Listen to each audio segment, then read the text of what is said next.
الحمدللہ رب العالمین والصلاة والسلام علی محمد الامین اعوذ باللہ من الشیطان الرجیم بسم اللہ الرحمن الرحیم۔ خواتین و حضرات، یہ سورہ بقرہ کی آیت 102 ہے جس سے ہم درس کی ابتدا کر رہے ہیں۔ پچھلے درس میں یہ مسئلہ زیر بحث آ گیا تھا کہ رسالت مآب صلی اللہ علیہ وسلم جب یثرب میں تشریف لائے تو یہود کے علماء فضلاء نے جس طرح دوسری چالیں چلی، اسی طرح انہوں نے یہ کوشش کی کہ وہ اپنے عاملوں کے پاس جائیں اور ان کے ذریعے سے رسول اللہ صلی اللہ علیہ وسلم اور آپ کی دعوت کو نقصان پہنچانے کی کوشش کریں۔ اس ضمن میں قرآن مجید نے 2 علوم کا ذکر کیا۔ ان میں سے ایک علم وہ ہے جسے ہم جادو یا سحر و ساحری کے نام سے جانتے ہیں، اور دوسرا علم وہ ہے جسے ہمارے ہاں بالعموم نوری علم سے تعبیر کیا جاتا ہے۔ قرآن مجید نے دونوں کا ماخذ بتایا کہ ایک میں شیاطین لوگوں سے رابطہ پیدا کرتے ہیں، اور دوسرے علم کے بارے میں یہ بتایا کہ یہ خود ہم نے 2 فرشتوں پر اتارا تھا۔ اور بابل میں چونکہ سحر و ساحری کا بہت شہرہ تھا، لہٰذا یہ ضروری ہوا کہ بنی اسرائیل کو بھی اس طرح کا ایک علم دیا جائے۔ یہ علم ایک 2 دھاری تلوار کی حیثیت رکھتا تھا۔ اس کو اچھے مقاصد کے لیے بھی استعمال کیا جا سکتا تھا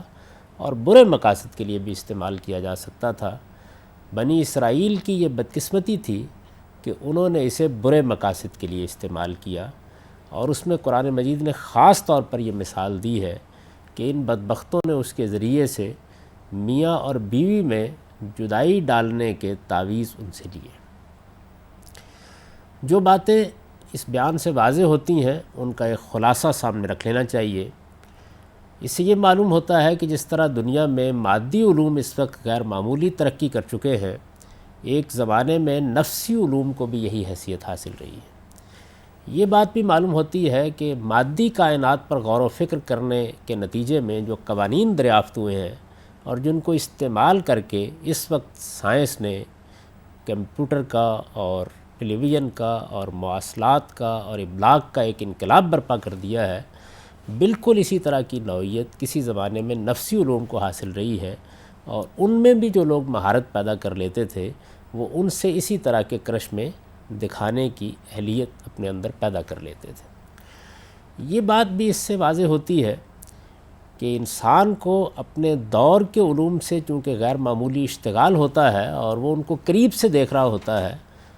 تو ان پر اسے کوئی تعجب بھی نہیں ہوتا، لیکن کسی دوسرے علم کو ماننے کے معاملے میں وہ طرح طرح کے سوالات اٹھاتا ہے۔ آج سے 2-3 صدی پہلے کے اگر کسی شخص کو اٹھا دیا جائے اور اس کے سامنے اس وقت سائنسی یا مادی علوم کی ترقی سے جو انکشافات ہوئے ہیں وہ رکھ دیے جائیں اور جو ایجادات سامنے آئی ہیں وہ اسے دکھا دی جائیں، تو اس کے لیے شاید ان کو ماننا کسی حال میں ممکن نہ ہو۔ بالکل یہی صورتحال بعض اوقات نفسی علوم کے معاملے میں موجودہ زمانے کے لوگوں کی ہو جاتی ہے، لیکن بہرحال اس دنیا میں دونوں حقیقتیں موجود ہیں، نفس بھی ہے اور مادہ بھی ہے۔ مادے پر تحقیق کے نتیجے میں جس طرح غیر معمولی سائنسی کرشمے دکھائے جا سکتے ہیں، اسی طرح نفس پر تحقیق کے نتیجے میں بھی بہت سے کرشمے دکھائے جا سکتے ہیں۔ چنانچہ اس سے پہلے بھی میں نے ذکر کیا تھا کہ ملکہ بلقیس کا تخت اٹھا لانے کے لیے جب سیدنا سلیمان علیہ السلام نے اپنی خواہش کا اظہار کیا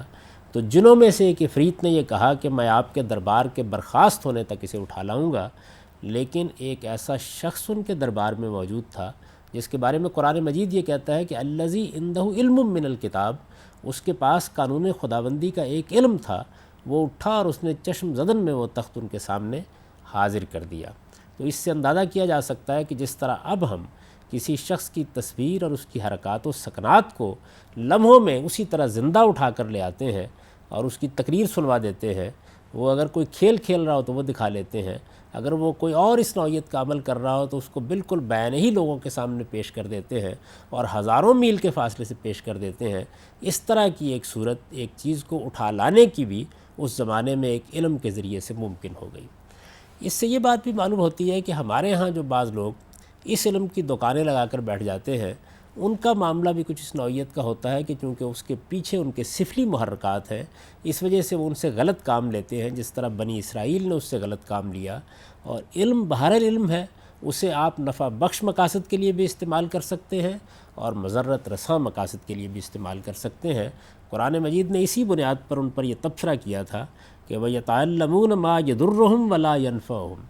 وہ بدبخت اس سے ایسی چیزیں سیکھتے تھے جو انہیں نقصان پہنچاتی تھیں، انہیں نفع نہیں دیتی تھی۔ اور پھر اس کے بعد یہ ارشاد فرمایا کہ ایک بات ہر شخص کو اس طرح کے تمام معاملات میں ذہن نشین کر لینی چاہیے، اور وہ یہ کہ اللہ کے اذن کے بغیر، یعنی بائی گاڈس لیو، کوئی نقصان اگر انسان کو پہنچتا ہے تو پہنچتا ہے، اس کے علاوہ کوئی نقصان کسی علم سے بھی کسی انسان کو نہیں پہنچ سکتا۔ یہ چیز جس طرح مادی علوم کے بارے میں درست ہے، اسی طرح نفسی علوم کے بارے میں بھی درست ہے۔ اگر ایک گولی ماری گئی ہے، کسی آدمی پر کوئی اینٹ آپ نے اٹھا کر دے ماری ہے، یا اور اس طرح کا کوئی نقصان اس کو پہنچانے کی کوشش کی ہے، تو ظاہر ہے کہ وہ اسی صورت میں کامیاب ہوتا ہے جب اللہ اسے اذن دیتا ہے۔ اللہ تعالیٰ کے اذن دینے کا معاملہ یہ ہے کہ اسباب کا عالم اپنا کام کرتا رہتا ہے، جس طرح سب چیزیں ہوتی ہیں اسی طرح ہوتی رہتی ہیں، لیکن اللہ تعالیٰ مداخلت کر کے اپنے بندوں کو بعض اس طرح کی چیزوں سے محفوظ بھی رکھتے ہیں۔ جس طرح مادی چیزوں میں اگر کوئی طاقت ہوتی ہے تو اللہ اس سے محفوظ کرنے کے اسباب ہم پہنچاتے ہیں، یہی معاملہ نفسی علوم میں بھی ہوتا ہے، کیونکہ اللہ کے اذن کے بغیر یہ بات قرآن مجید میں جگہ جگہ واضح کر دی گئی ہے، کسی کو کوئی نقصان نہیں پہنچایا جا سکتا۔ اس میں در حقیقت اہل ایمان کے لیے بڑی تسلی ہے، اور وہ یہ کہ پروردگار عالم کی ایک مجموعی حکمت اس کائنات میں کار فرما ہے۔ اس حکمت کے اندر اگر کوئی چیز مؤثر ہوگی تو ہوتی ہے، اس کو توڑ کر کوئی چیز مؤثر نہیں ہو سکتی۔ اس وجہ سے تدبیر ضرور کرنی چاہیے۔ یہ عالم تدبیر ہے، اسباب ضرور مہیا کرنا چاہیے، کیونکہ یہ دنیا اسباب کی دنیا ہے، لیکن اس بات پر بھروسہ رکھنا چاہیے کہ اللہ پروردگار عالم کے اذن کے بغیر کوئی کسی کو نقصان نہیں پہنچا سکتا۔ چنانچہ یہ بات واضح کی اور یہ بتایا کہ اللہ تعالیٰ کا طریقہ اس معاملے میں یہ ہے کہ وہ بندوں کو متنبع کرتا ہے اور یہ کہتا ہے کہ وہ اس کا خیال رکھیں، لیکن ہر حال میں بہرحال ان کی تدبیر کو اسی وقت کامیاب ہونے دیتا ہے جب اس کے اذن میں اس کی گنجائش ہوتی ہے۔ معاف کیجیے گا۔ اس کے بعد ارشاد ہوا وَلَقَدْ عَلِمُوا لَمَنِ اشْتَرَاهُ مَا لَهُ فِي الْآخِرَةِ مِنْ خَلَاقٍ، کہ وہ ظالم اس طرح کی چیزیں سیکھتے تھے جو لوگوں کو نقصان پہنچاتی تھی، نفع نہیں دیتی تھی، اور یہ جان کر سیکھتے تھے کہ جو کچھ وہ کر رہے ہیں اس کا نتیجہ یہ نکلے گا کہ پھر آخرت میں ان کے لیے کوئی حصہ نہیں رہے گا۔ یعنی اللہ تعالیٰ نے یہ دنیا اس اصول پر بنائی ہے کہ یہاں بندے جو کچھ بوئیں گے وہ آخرت میں کاٹیں گے۔ جب انہوں نے کسی علم کو غلط طریقے سے استعمال کیا اور اس سے دنیا میں کچھ فوائد حاصل کیے، لیکن اخلاقی طور پر ایک ایسا کام کیا کہ جس کے نتائج آخرت میں ان کے لیے برے نکل سکتے ہیں، تو اللہ تعالیٰ نے یہ بتا دیا کہ وہ اس سے جو نفع حاصل کرنے کی کوشش کر رہے تھے اس نے آخرت کے اجر سے ان کو محروم کر دیا۔ وَلَبِئْسَ مَا شَرَوْا بِهِ أَنفُسَهُمْ لَوْ كَانُوا يَعْلَمُونَ۔ اب یہ فرمایا کہ کیا ہی برا تھا یہ مبادلہ جو انہوں نے کیا، کیا ہی بری تھی وہ چیز جس کے بدلے میں انہوں نے اپنی جانیں بیچ دیں، یعنی اپنی جانیں انہوں نے پیش کیں، کیونکہ اللہ تعالیٰ کے ہاں یہی جانیں ہیں کہ جو عذاب اور تعذیب سے دوچار ہونے والی ہیں، یہ انہوں نے بیچ دیں، اور ان کی جگہ پر دنیا کے حقیر نفع خریدے، دنیا کی حقیر چیزوں کو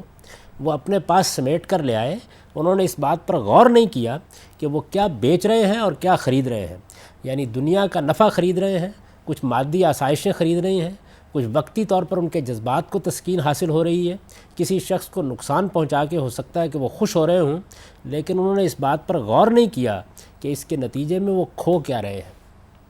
آخرت کا اجر کھو رہے ہیں،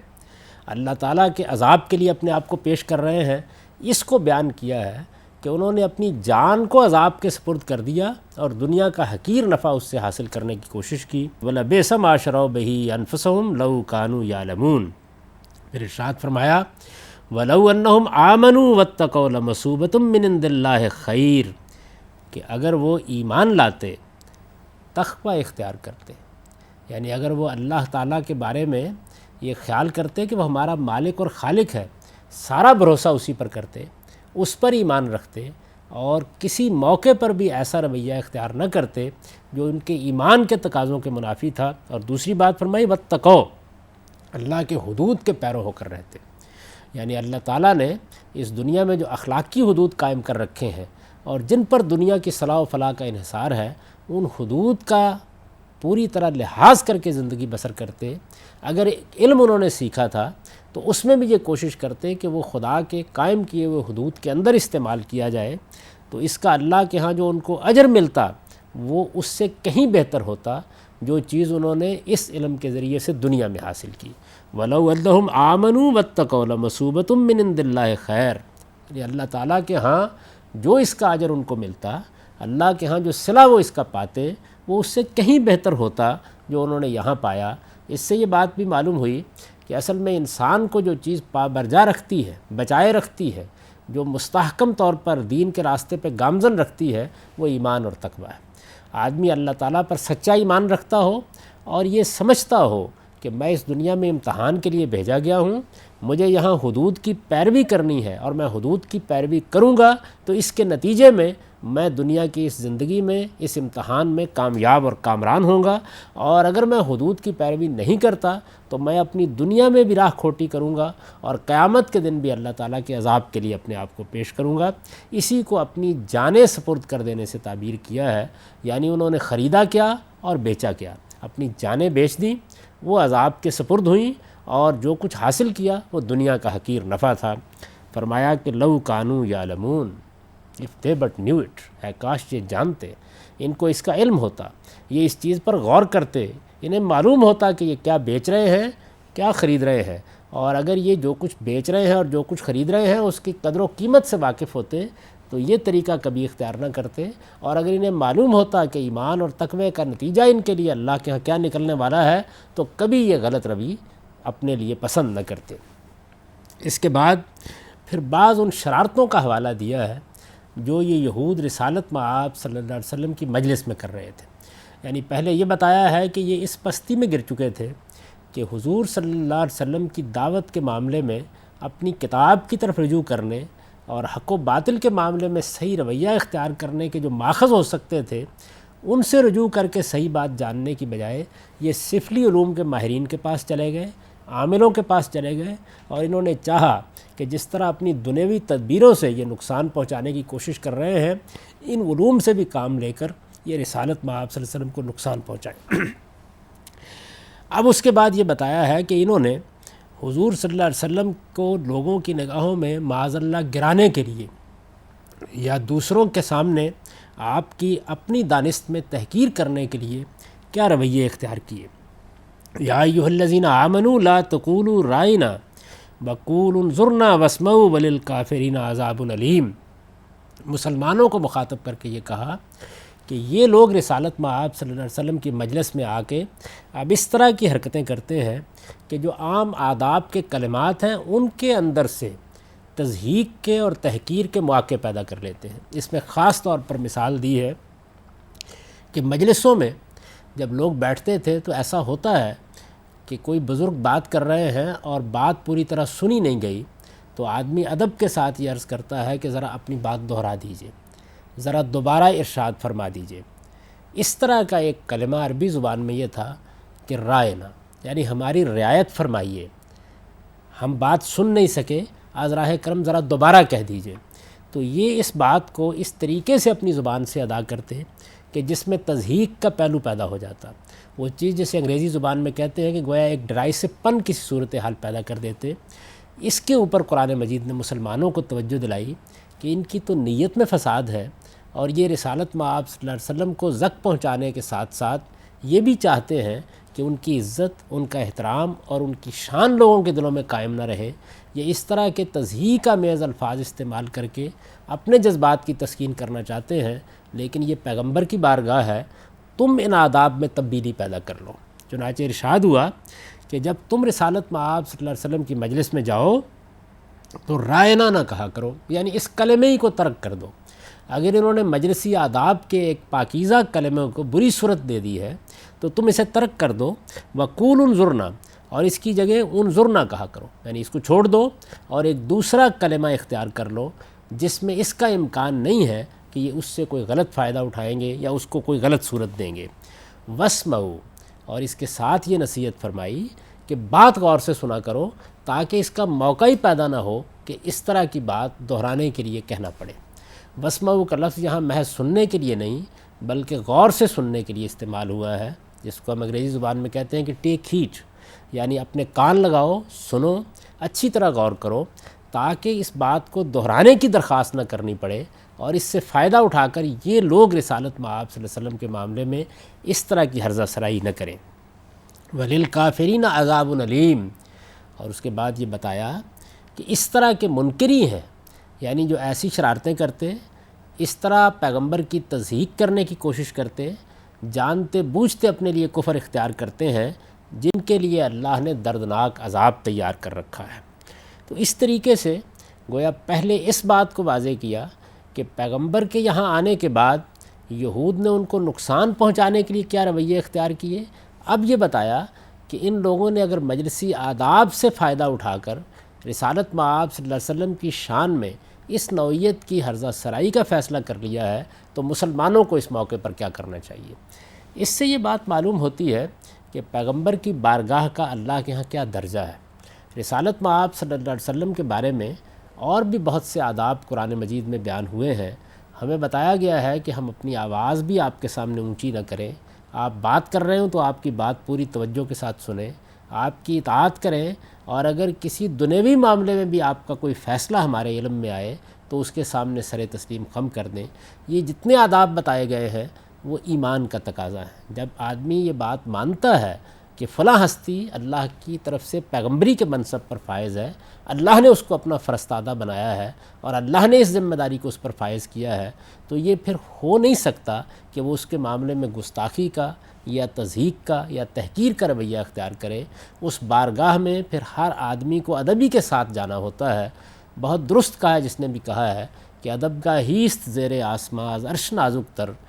نفس گم کردم ای آیت جنید و بایزینی جا، یعنی یہ تو وہ بارگاہ ہے کہ جس میں جنید و بایزید کو بھی ادب کے ساتھ دم ساتھ کر بیٹھنا پڑتا ہے۔ لہٰذا یہود نے جب یہ طریقہ اختیار کیا تو مسلمانوں کو رسالت مآب صلی اللہ علیہ وسلم کے ادب کو ملحوظ رکھنے کی تعلیم دیتے ہوئے یہ بتایا گیا کہ وہ اپنے مجلسی آداب میں سے اس لفظی کو خارج کر دیں جس سے یہ لوگ کوئی فائدہ اٹھانے کی کوشش کر رہے ہیں۔ اس کی جگہ انظرنا کا لفظ اپنے ہاں داخل کر لیں اور اس طریقے سے اس بات کا خیال رکھیں کہ حضور کی مجلس میں بات ہی ادب و احترام کے ساتھ اور توجہ کے ساتھ سننی چاہیے کہ جس میں اس طرح کا کوئی کلمہ کہنے کی نوبت ہی نہ آئے جس سے یہ لوگ فائدہ اٹھائیں اور اس طرح کوئی غلط رویہ اختیار کریں۔